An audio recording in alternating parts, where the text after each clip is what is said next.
Social മീഡിയയിൽ ഇപ്പോൾ വളരെയധികം ചർച്ച ചെയ്യപ്പെടുന്ന വിഷയമാണ് ബാല എലിസബത്ത് പ്രശ്നം. ഈ ഒരു വിഷയത്തിൽ എലിസബത്തിനെ പിന്തുണച്ചുകൊണ്ട് അഭിരാമി സുരേഷ് രംഗത്ത് എത്തിയിരുന്നു.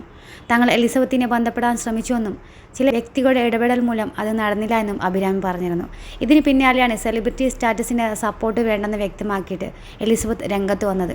അമൃതയുടെ അഭിരാമിയുടെ പേര് പറയാതെയാണ് എലിസബത്ത് ഇത് പ്രതികരിച്ചത്.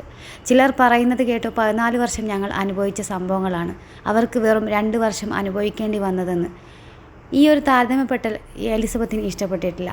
എനിക്ക് വ്യക്തിപരമായി പിന്തുണ വേണമോ വേണ്ടയോ എന്നതല്ല പ്രശ്നമെന്നും ഞാൻ നേരിട്ട അനുഭവങ്ങൾ മറ്റുള്ളവർ അറിയണം, അതുവഴി വേറെ ആരും ഇതുപോലെ പ്രശ്നങ്ങളിൽ പെടരുത് എന്ന് മാത്രമേ താൻ ആഗ്രഹിച്ചിട്ടുള്ളൂ എന്നാണ് എലിസബത്ത് പറഞ്ഞത്. ഞാൻ ആദ്യം തന്നെ നടപടിയിലേക്ക് പോയിരുന്നുവെങ്കിൽ ഇങ്ങനെയൊന്നും ഇന്ന് ഇത് പറയാൻ കഴിയുമായിരുന്നില്ല എന്നും എലിസബത്ത് കൂട്ടിച്ചേർത്തു. സംശയമുള്ള ആരും എന്നെ പിന്തുണയ്ക്കേണ്ട ആവശ്യമില്ല എന്നും ഞാൻ എൻ്റെ വഴിയിലൂടെ മുന്നോട്ട് പോകുമെന്നും എലിസബത്ത് കൂട്ടിച്ചേർത്തിട്ടുണ്ട്. എന്ത് ചെയ്യണമെന്ന് എനിക്ക് വ്യക്തമായിട്ടറിയാം. കുറച്ച് ഡിപ്രഷൻ ഉണ്ട്, അതിൻ്റെ മരുന്നും കഴിക്കുന്നു. ഇടയ്ക്ക് ഡൗൺ ആയിട്ടുണ്ട്, അതിൻ്റേതായ വിഷമങ്ങളുണ്ട്. പക്ഷേ അതിന് പുറത്ത് ഞാൻ ശരിയായ വഴിയിലാണ് പോകുന്നതെന്നും മറ്റൊരു പ്രശ്നവും ഇല്ല എന്ന് എലിസബത്ത് കൂട്ടിച്ചേർത്തു. എൻ്റെ കരിയറിനെയും കുടുംബത്തെയും ഭാവിയെയും നാണം കെടുത്താനുള്ള ശ്രമങ്ങൾ ഇപ്പോഴും തുടരുകയാണെന്നും എൻ്റെ ജീവിതത്തിനും കുടുംബത്തിനും നേരിട്ടുള്ള ഭീഷണികളാണ് ഇപ്പോഴും ഉണ്ടായിരിക്കുന്നതെന്നും എലിസബത്ത് പറയുകയുണ്ടായി. എന്നിട്ടും ഞാനിതൊക്കെ തുറന്നു പറയുന്നത് വേറൊരാൾക്കും ഇതുപോലുള്ള കാര്യങ്ങൾ സഹിക്കേണ്ടി വരരുത് എന്നുള്ളത് കൊണ്ടാണ്.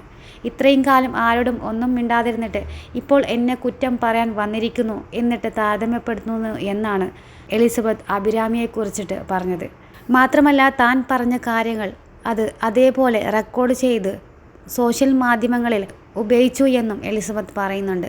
തീർച്ചയായും ഇത് കേൾക്കുന്ന ഏതൊരാൾക്കും മനസ്സിലാവും അത് അഭിരാമിയോ അല്ലെങ്കിൽ അമൃതയെക്കുറിച്ച് ആയിരിക്കുമെന്ന്.